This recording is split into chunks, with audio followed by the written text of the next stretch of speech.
Bonjour à toutes et à tous, ravi de vous retrouver pour ce nouveau Buzz TV diffusé sur Figaro TV. Sarah Lecoeuvre est là pour m'accompagner aujourd'hui, ça va Sarah? Ça va en pleine forme, et vous? Il vous faut, et parce que l'animateur du jour, lui, il est en pleine forme, vous le connaissez très bien, c'est un touche-à-tout qui a troqué les plateaux pour les voyages où l'on rit du handicap sans jamais rire des handicapés, car grâce à ces documentaires décalés qui décoiffent tous les clichés sur le handicap à coups de vannes, d'autodérision et d'émotion, il s'apprête à partir pour un nouveau road trip solidaire rempli de fou rire et surtout un politiquement incorrect, parfaitement assumé et qui fait du bien. Salut Jérémy Michalak. Bonjour Sarah. Merci d'être avec nous, on est ravis de vous avoir. Comme toutes les saisons, vous venez nous 2 fois. À chaque fois, vous êtes un de nos clients préférés. Alors, non, vous dites ça à tout le monde, arrêtez. Je vous jure que c'est vrai.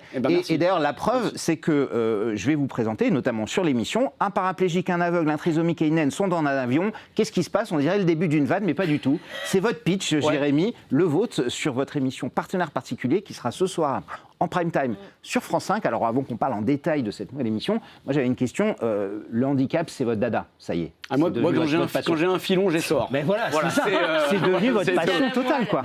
Non, c'est un peu un hasard. En fait, Partenaire particulier, le concept de cette émission au départ n'a pas grand-chose à voir avec le handicap. L'idée était initialement de mettre dans un avion pour une expérience de voyage des gens qui sur papier n'auraient pas dû passer leurs vacances ensemble. Moi, ma première mouture de casting, même si j'aime pas trop le terme pour ce genre de programme, ma première mouture c'était de prendre un rabbin, un drag queen, une autiste Asperger et un boucher. Des gens qui sur papier ne passent pas leurs vacances ensemble au Club Med, vous voyez, et d'essayer de les faire partir ensemble et d'essayer de trouver ce qui nous relie plutôt que ce qui nous sépare. Voilà. Et puis, en discutant, en peaufinant le concept avec la chaîne, pour cette première saison, on s'est dit, tiens, un petit truc en plus, ça a été un petit succès du cinéma, est-ce qu'on n'essayerait pas de faire... depuis 10 ans aussi. Donc Lucie, c'était intouchable en vrai, là, c'est un petit truc en plus en vrai, si je caricature. Je me souviens parce qu'un jour, vous m'avez dit, je deviens une agence de voyage pour handicapés. Là, ça se confirme. Ça se confirme, exactement. Là, je suis tour opérateur. Là, je suis... Tour opérateur, et vous m'aviez même dit, j'ai commencé avec les anges. Oui, exactement, tout à fait. En fait, voilà, je pousse le bouchon loin, non, ça va. Vous avez raison. Bien, vous avez raison. La perche, elle est facile. On rigole. Et en même temps. Et en même temps, est-ce qu'on est loin? Pas si éloigné de la vérité. Non. Pas tant que ça. On va parler dans un instant, après avoir révélé nos échanges personnels avec Jérémy Michalak, de partenaires particuliers. Et puis on va forcément aussi prendre des nouvelles de Lucie, parce que je crois qu'il y a une autre émission en préparation. Absolument. Ce sera après les news médias qui démarrent tout de suite avec Sarah Lecoeuvre. Et on démarre ces infos médias avec un point mercato, Yves Calvi qui change de crèmerie. Et oui, ça a été officialisé. C'est pas vrai. Hier, l'ex-matinalier de RTL va remplacer Laurent Ruquier sur T18. Vous savez, à la tête de l'émission culturelle diffusée le samedi, chaque samedi à 20h. Alors auparavant, c'était baptisé chez Ruquier. Là, forcément, ça devient chez Calvi. Alors c'est un nouveau challenge pour le présentateur, parce que cette année, il était sur LCI, présentait la tranche de 18h. Et puis il y a 2 ans, il avait été écarté de la matinale de RTL au profit de Thomas Soto. Aujourd'hui, écarté aussi. Vous êtes plus animateur spécialement sur une chaîne, mais est-ce qu'il y a aussi un mercato pour les producteurs, animateurs qui viennent avec leur émission? Est-ce qu'un jour on pourrait voir Lucie ou quoi passer, je sais pas moi, sur M6, sur Canal+, sur TF1 vous savez, on fait quand même un job d'opportuniste. Oui, on est d'accord, c'est ça.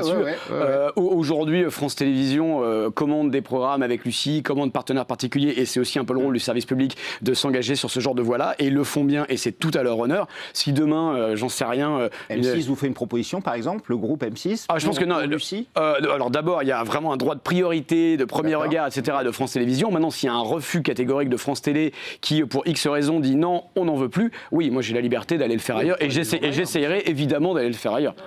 Et vous, revenir par exemple à la télévision, parce qu'on vous a aussi connu chroniqueur dans 7 à vous, la team historique, j'ai envie de dire, avec Alessandra Sublet à la présentation. Est-ce que si on vous rappelle pour la saison prochaine, par exemple, vous dites oui? Pour 7 à vous? Oui. Non, je dis non. Pourquoi? Ça a déjà été fait? Il y a des gens qui disent ça, qui disent je dis non à C'est à vous. Eh bien, je dis non à C'est à vous. Et je le dis droit dans les yeux à Pierre-Antoine Capton. et je n'ai pas peur de le dire. Non, je reviens pas parce que je veux absolument préserver. Plus vraiment en France aussi, surtout, au quotidien. Surtout mon vrai job dans la vie, à part faire des voyages avec des personnes particulières, c'est d'être père au foyer. Donc moi, mon job, c'est de cuisiner le matin et d'aller à l'école et d'aller jouer à chat après l'école. Mon job, c'est vraiment ça. Et pour rien au monde, pour l'instant, je ne quitterai ce job formidable. Et c'est à vous, c'est une émission quotidienne. Si en revanche, je peux venir une fois par mois, enregistrer un mois d'émission et reprendre ma vie tranquillement, ah ouais. Ouais, vous le feriez. Mais c'est une émission d'actu, ça va pas être C'est impossible, c'est impossible. Oui, je sais. On continue ces news, Sarah. Alors là, surprenant, Isabelle Adjani devient jury dans une émission. Vous savez laquelle, Jérémy ? Alors là, j'en ai aucune. Isabelle Adjani, une émission de télévision. Oui, dans une émission de télévision sur le service Nouvelle public. école sur Netflix, non? Pas du tout, c'est le jury de Drag Race France. Ah bon? Saison 4, qui démarre ce soir à 22h45 sur la 2. C'est chic. Ben oui, franchement, c'est la classe. Ah ouais. Elle figurera aux côtés de Galia Salimo, qui est la première femme transgenre à avoir joué dans les monologues du vagin au théâtre. Alors, pour rappel, l'émission met en avant des drag queens. C'est présenté par Daphné Burki, Nicky Doll et le journaliste mode Loïc Prigent. Oui, ça fait déjà 5 saisons, quelque chose comme ça. 4 saisons, c'est la 4e qui commence ce soir. C'est énorme. Drag Queen, ça fait partie des gens que vous pourriez emmener aussi en voyage quelque part. Je vous fournis des idées. Mais oui, je vous ai dit, mais si on arrive à mixer Drag Queen, le rabbin, le boucher, le sapeur congolais, une femme de ménage, bref. C'est très Ardisson, finalement. Ardisson disait toujours, moi, dans mon émission, je mets un prêtre, une pute et un intellectuel. Et Alain Soral tous les samedis, ouais. Bah alors, il ne sera pas au casting. pas dans le mien, en tout cas. Non, vous êtes méchant. De temps en temps, c'était Dieudonné aussi. C'est vrai, vous avez raison. On termine ces news médias, Sarah, avec le chiffre du jour, c'est le 5. 5,8 même précisément. C'est en millions le nombre de téléspectateurs réunis devant le JT de 20h de TF1 hier. Gilles Boulot interrogeait Marine Le Pen. Elle réagissait pour la première fois à sa condamnation à 3 ans de prison, dont 1 an ferme sous bracelet électronique dans l'affaire des assistants parlementaires, vous le savez. Également, 15 mois ferme d'inéligibilité. Elle a annoncé finalement qu'elle se présentait malgré sa condamnation et qu'elle formerait un binôme avec Jordan. C'est pourvu en cassation Bardella. De toute façon, ce qui évidemment retarde aussi 32% de part d'audience, qui est très bien. Ça a dopé les audiences du JT. Alors, je sais que vous ne vivez plus en France évidemment à l'année, mais vous continuez de suivre la politique française de loin. C'est quoi votre regard aujourd'hui sur la politique, ce qui se passe à 1 an de cette présidentielle, c'est passé au municipal, c'est compliqué. Alors aux États-Unis, c'est pas simple non plus. Non, mais c'est simple nulle part. J'ai l'impression. On est d'accord.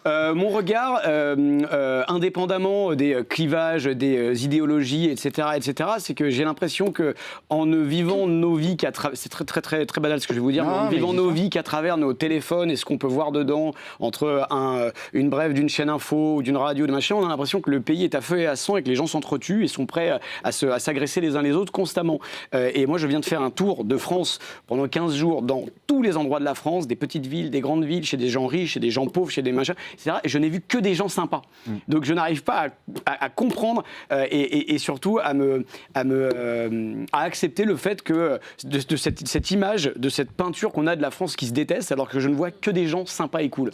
Les politiques sont responsables, selon vous, de cette polarisation un petit peu. C'est eux qui entretiennent ça aussi. Qui l'entretiennent évidemment, parce que c'est leur intérêt. Mais c'est du clientélisme, ni plus ni moins. Trump le fait aussi aux États-Unis. Trump le fait. C'est surtout une vieille technique ancestrale d'extrême droite, désormais d'extrême gauche en plus. Mais ça entretient leur clientélisme et c'est tout leur intérêt de faire ça. Maintenant, je trouve que c'est très éloigné de la vérité et j'espère avoir raison. Et vous votez depuis Los Angeles? Je ne peux pas voter aux États-Unis, mais je vote évidemment en Votez France, au consulat de France, par exemple. Vous n'avez pas la citoyenneté américaine. Enfin, vous n'êtes pas américain. Non, pas du tout. Moi, je suis français. Moi, j'ai un passeport français. Je paye même mes impôts en France. Qu'est-ce que vous avez d'autres questions comme ça? Pas du tout. Je vous réponds. Vous savez tout. Sarah, c'est fini ou il y a encore des questions sur la vie de Jérémy? Non, c'est bon. Non, on va passer à un partenaire particulier. Tout de suite, dans le grand entretien avec Jérémy Michalak. Partenaire particulier, c'est le titre du documentaire que vous pourrez découvrir ce soir en prime time sur France 5. Alors cette fois-ci, Jérémy, vous partez en road trip pour une petite semaine à Barcelone, en Catalogne. Alors juste un petit mot, cette fois-ci, il n'y a pas de Lucie, elle est restée à la maison. Juste, vous n'en avez pas voulu? Non, elle m'en a pas voulu parce qu'en fait, je l'ai non seulement... Parce que vous êtes un peu un couple aujourd'hui, forcément, évidemment, un peu de fidélité. Un petit peu. Non, mais surtout, je l'ai impliqué dans la préparation de cette émission parce que qui connaît mieux la télévision et le handicap que Lucie? Personne. Donc j'ai eu des longues discussions avec elle au sujet des différents intervenants qu'on a choisis pour partir à mes côtés, etc., etc. Donc Lucie a été impliquée en tout cas dans ce projet. Alors les 4 intervenants, les 4 passagers que vous embarquez, ils sont tous évidemment atteints, porteurs de handicap. Il y a Amaury qui est trisomique, Kylian paraplégique, Arthur aveugle et Keira qui est atteinte de nanisme. Et si vous voulez savoir à quoi ça ressemble, je propose tout de suite de découvrir les premières images. Inédit sur France Télévisions. On a les invalides devant, les invalides derrière. Si avec ça on fait pas la couverture de Handicapé Magazine. Une joyeuse bande en route vers Barcelone. C'est phénoménal de se faire guider par un aveugle. C'est la moitié très bien, mais moitié normale. C'est-à-dire que... Ou un peu con, c'est un peu pas... Une équipée sauvage. Et un grand 8 émotionnel. Je suis autrement capable, mais je suis pas du tout incapable, au contraire. Dès qu'on commence à prêter un peu plus attention aux uns aux autres, là tout devient possible. Partenaire particulier, un voyage pas comme les autres avec Jérémy Michalak, déjà disponible sur France.tv et ce soir à 21h05 sur France 5. Qu'est-ce qu'on a vraiment rigolé à faire Mais ça. la joyeuse bande, Ah ça, ouais. ça se voit tout de suite. Alors déjà, première chose, comment vous les avez choisis, Jérémy? Vous avez expliqué au départ un peu la genèse, vous vouliez pas forcément des personnes porteurs de handicap. Finalement, quand vous avez décidé, comment ça se fait en fait? Il y a un casting En fait, moi, je fais beaucoup de veille sur les réseaux sociaux, machin Ouais. et tout. Je scrolle.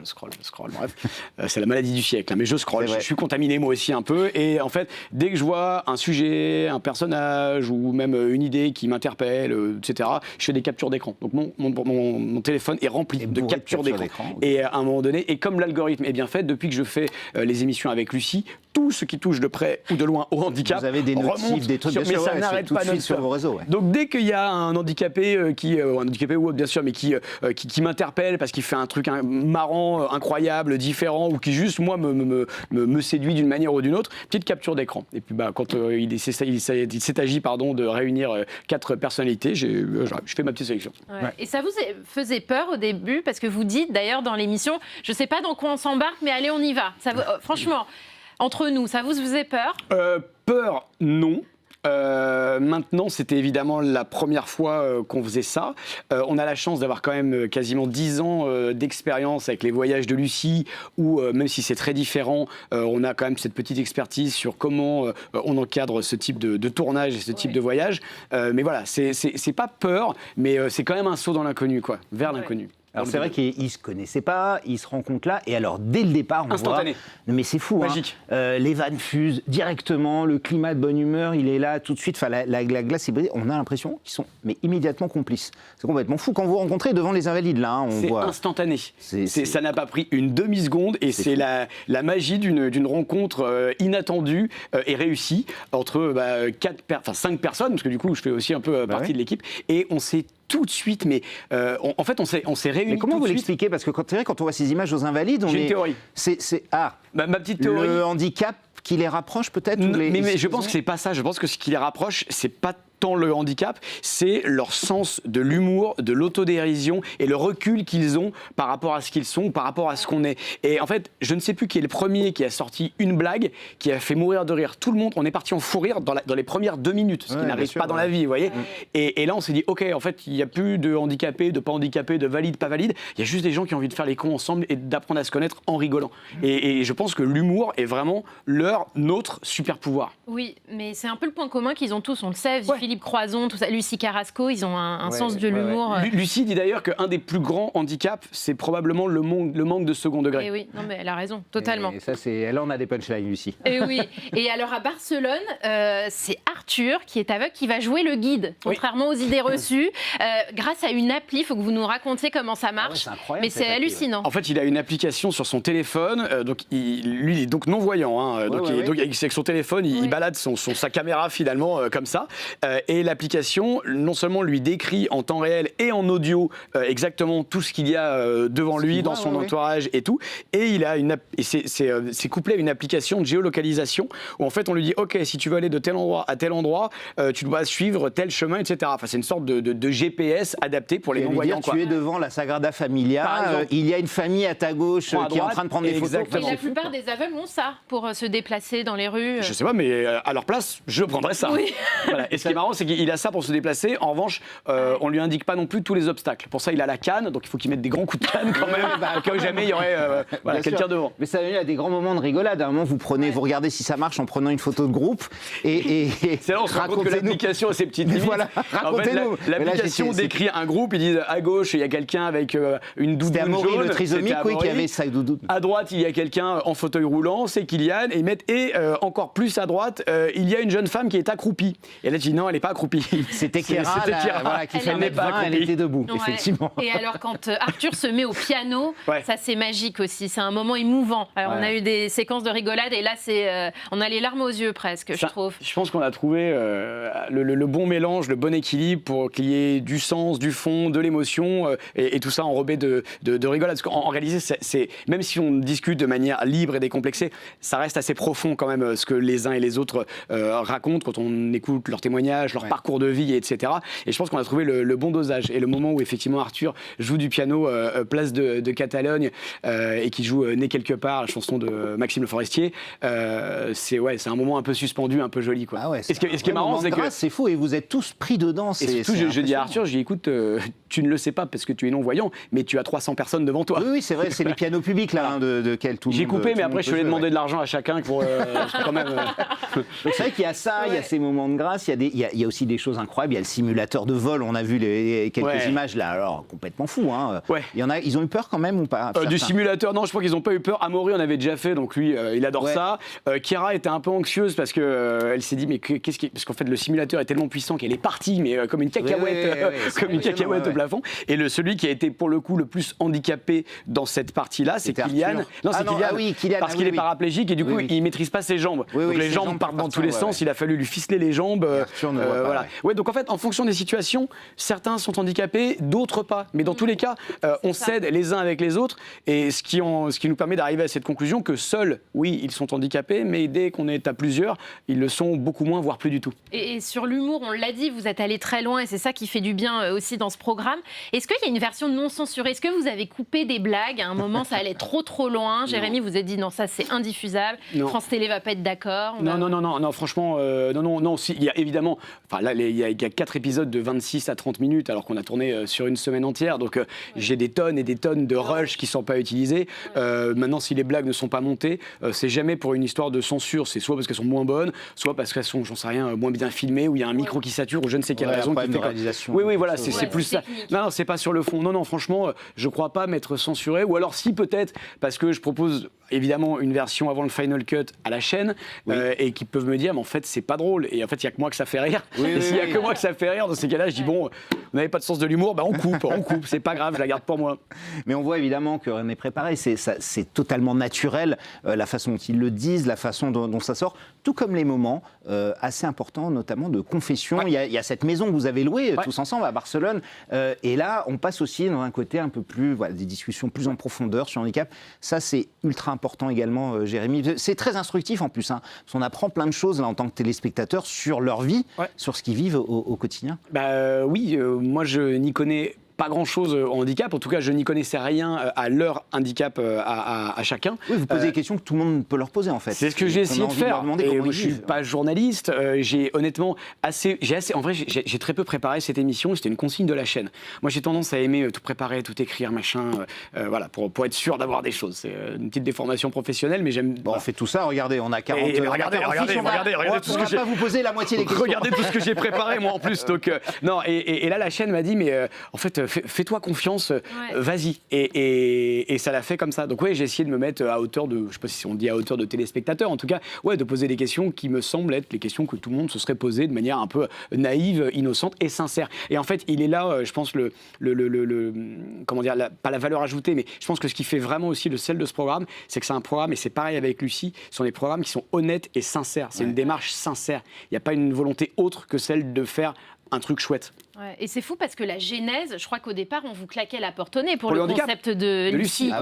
Vous avez mis 4 ans avant cette émission. Toutes les chaînes m'ont refusé le programme avec Lucie. Et aujourd'hui, on voit que les portes sont ouvertes un peu partout. Après, il s'est passé 10 ans. Même, il y a d'autres adaptations, Les Papotins qui cartonnent aussi bien sur sûr. France Télévisions. Il y a des fictions.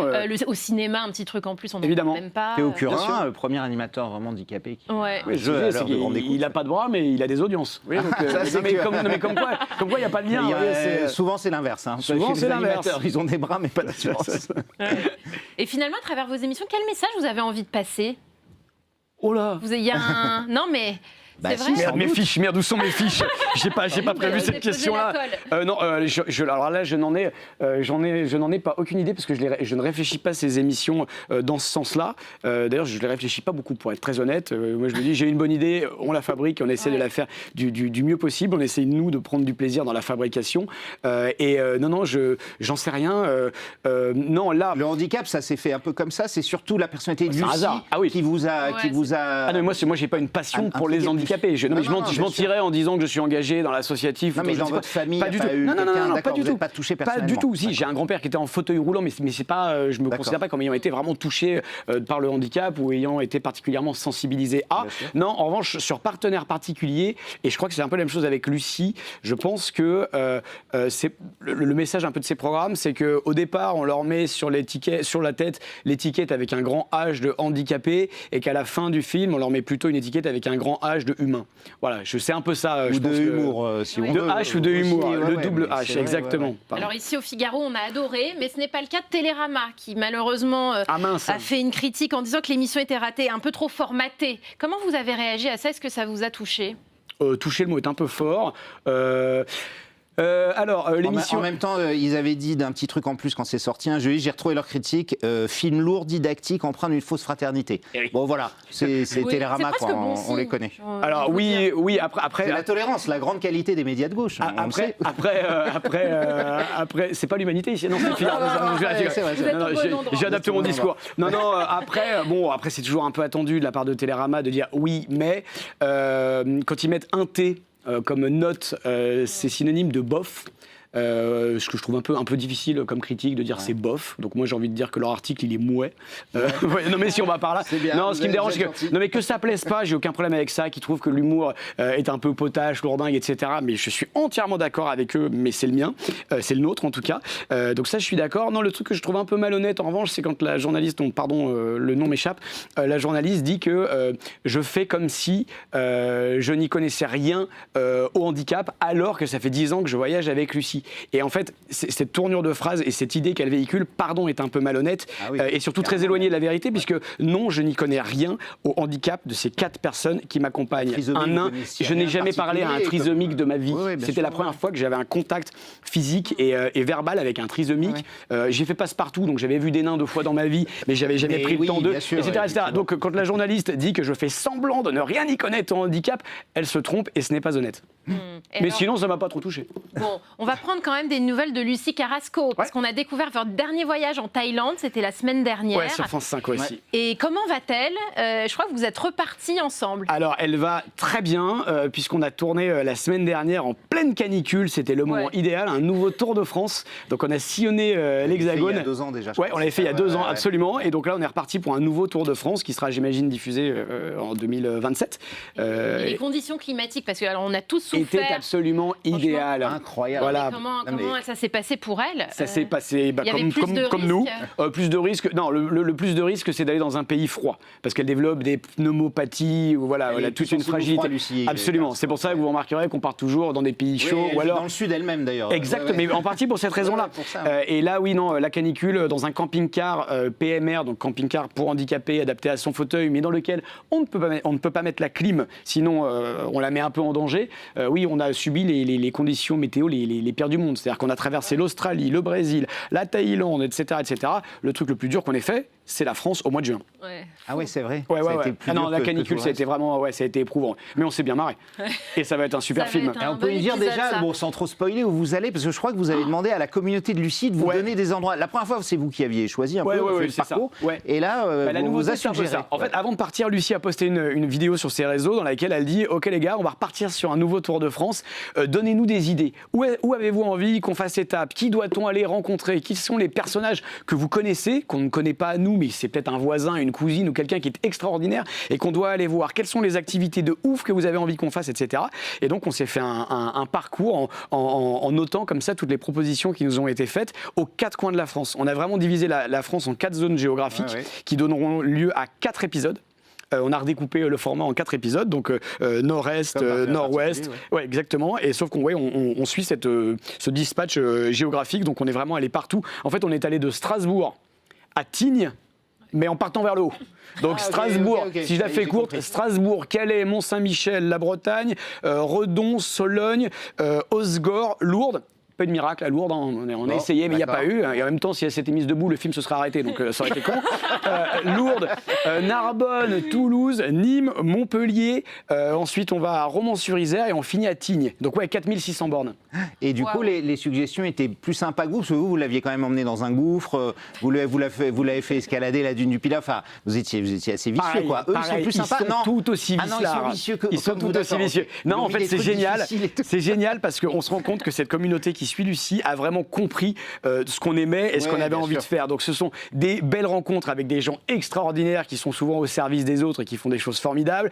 Des rencontres totalement insolites avec des gens qui font des trucs farfelus ou dans des endroits qu'on n'aurait pas pu imaginer. Et des trucs un peu déconseillés aux personnes avec la maladie de Lucie. Comme par exemple voler en ULM au-dessus du Mont-Saint-Michel.